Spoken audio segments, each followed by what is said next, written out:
When God calls, you only have one answer. And the answer is yes. Here I am. Send me, Lord. As Samuel just said, and so we say, in our different callings, God has called us. And today, to give us more insights on different callings, is a friend, a brother, a mentor, and a son. Karibu sana, Father. Thank you very much. Yes.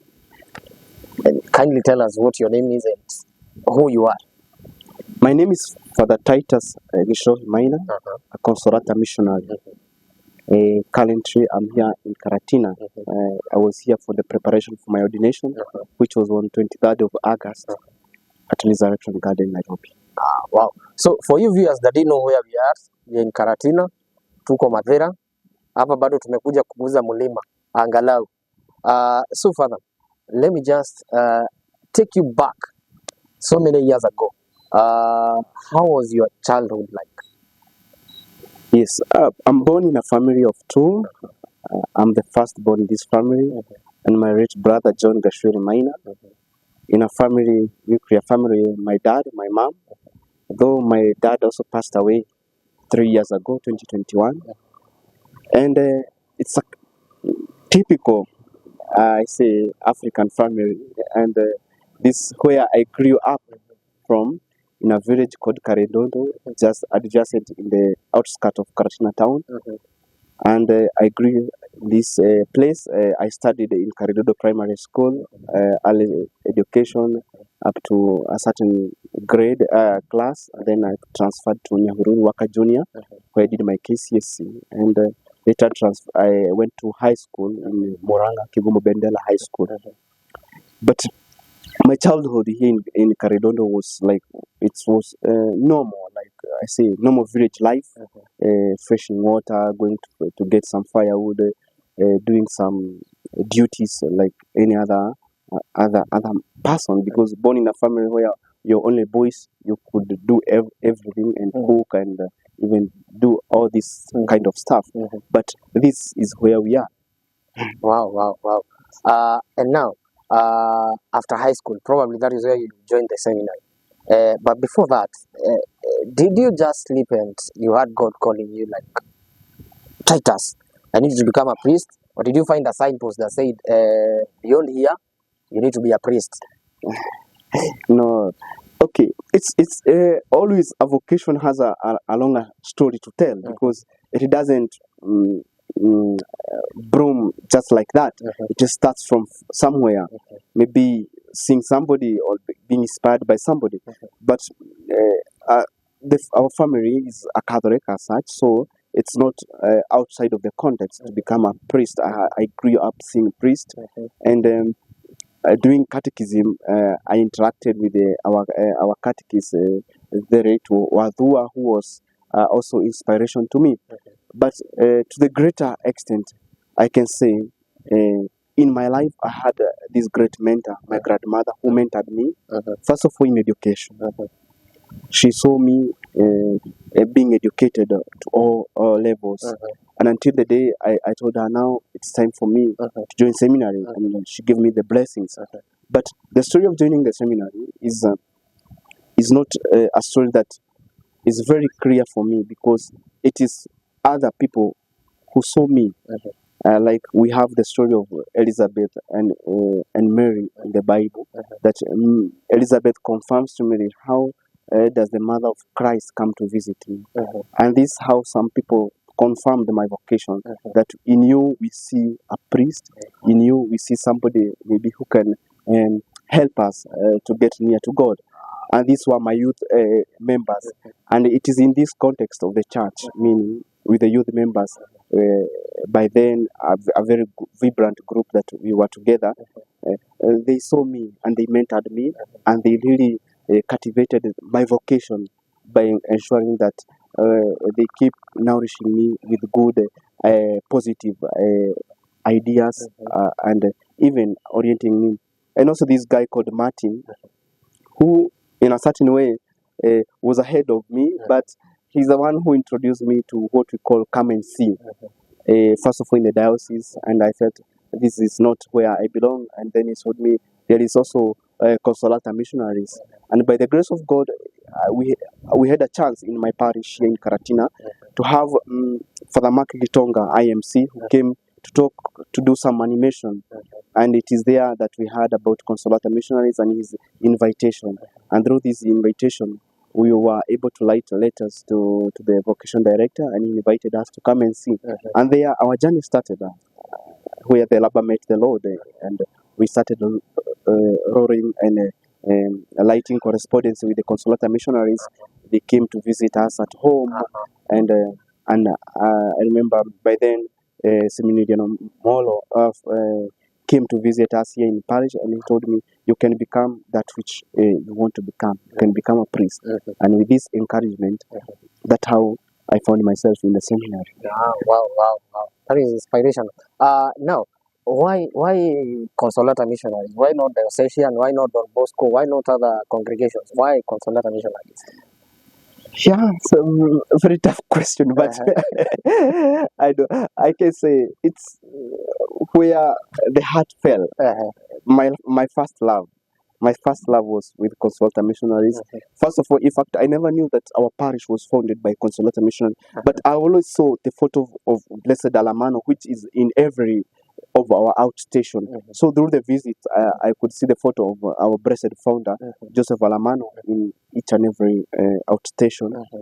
And this also might be the source of my push to become a Consolata, because through this photo, I realized this somebody who did great for us here. And when I heard that he's the founder of the Consolata missionaries, I said that this is where I want to be. And I became a Consolata, first of all, because I needed to be, I can say, I wanted to be a missionary by mind, by reaching many people, because I don't say, I feel like I needed to move out of comfort, because comfort is what might be not a mediocre place, but where I don't get to exploit my talent. And I thank God that through, as a missionary priest now, as a missionary person, I get to exploit all the talent that I have through Consolata missionaries. Wow. And now that you've reached the peak, probably as at now, we don't know, probably labda atakuwa askofu, you never know. Now that you've gotten to the peak, what challenges did you face along the way? First of all, the challenges of life are there, but I enjoyed tranquility all along my life, up to, let us say, when I joined formation. I have no problem with formation as such, because through formation we are formed to be holistic, to be global, to achieve the global mind of the church. But also I had my own personal challenges, and these challenges are personal in the sense that they are family challenges. They are story of death and losses, which I have really hit my life, and they like say they have left a dent, a very big dent. But God is great that I'm still alive, and I'm a priest now. That's what I can say. I'm a priest, because I remember I lost my brother 1 week or even few days prior to me joining novitiate in Tanzania, and I had to be left behind for some few weeks before the other group went ahead. And when I joined the novitiate, I also had another story of person who was very dear to me, my maternal grandmother, who died in a span of maybe 6 months different with my brother.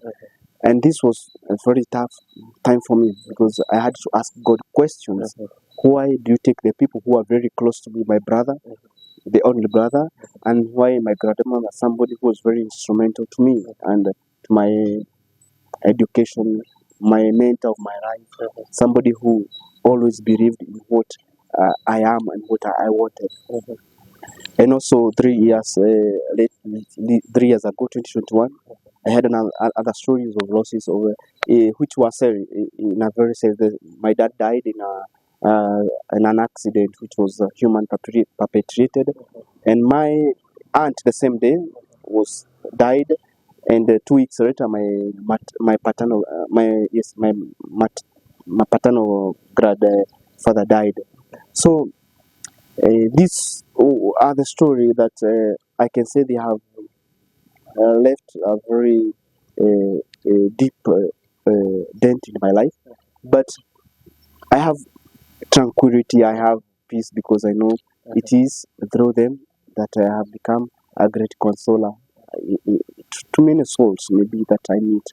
When I talk the story of loss and death, I understand what people go through and what they experience in life. Wow, wow, wow. And now that you sailed through the storms of life, probably there is a person viewing this story and is in the same chapter as we speak as at now. What word of encouragement or word of advice would you give them?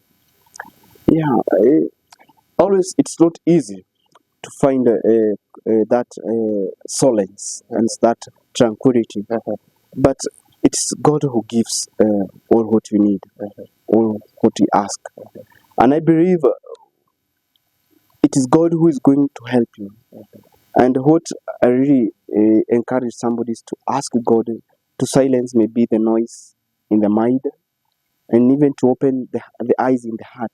So even in those stories of pain, the stories of loss, the stories of death, you might find or you may see God who is in deep bended in that story of that you are passing through. Because for me, I have found God in what I have passed through, and I'm giving a testimony because I'm what I am today because also of these stories.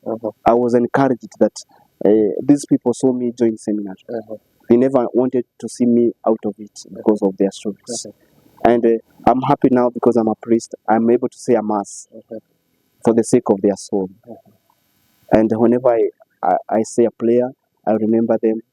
They are part of my family. And I know they are also happy of what I have achieved and what I have become. Without losing hope, without dying, I'm able to join the dots, and I'm able to see it's not a clear line, but a curve. But this curve is God made, and God has His mark in me through their death.